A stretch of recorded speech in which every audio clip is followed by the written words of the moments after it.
Hello guys, আসসালামু আলাইকুম। My name is Naimul হক। ইতিমধ্যে অনেক টিকটকারদের প্রোফাইল ব্লক হয়ে গেছে এই প্রোফাইলটি ব্যবহার করার কারণে। তাহলে চলো বন্ধুরা, আমি আজ আপনাদেরকে দেখাবো কিভাবে এই ছবিটি ব্যবহার করার কারণে টিকটক আইডির প্রোফাইল ব্লক হয়ে যায়। প্রথমে আমি সোজা আমার টিকটক অ্যাকাউন্টে চলে যাব। তারপর দেখতে পাচ্ছেন আমার টিকটক অ্যাকাউন্টটিতে কোনো ব্লক হয়নি এখনো। এখন আমার টিকটক প্রোফাইল শো করছে, টিকটক নাম শো করছে। এখন আমি আমার টিকটক অ্যাকাউন্টের প্রোফাইলটি চেঞ্জ করব।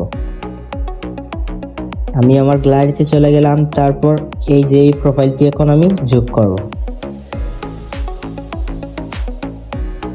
এই যোগ করা হয়ে গেল। এখন আপনারা দেখতে পারবেন যে কিভাবে টিকটক আইডি প্রোফাইল ব্লক হয়ে যায়।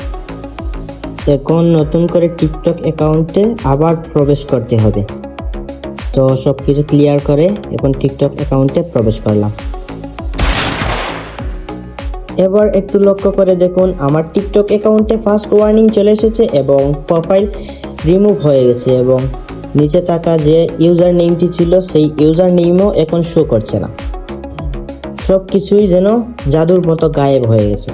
তো বন্ধুরা, অনেকেই প্রশ্ন করতে পারেন এই ছবিটিতে এমন কি রয়েছে যার কারণে টিকটক প্রোফাইল ব্লক হয়ে যাচ্ছে। ইতিমধ্যে অনেকেরই টিকটক প্রোফাইল ব্লক হয়ে গেছে।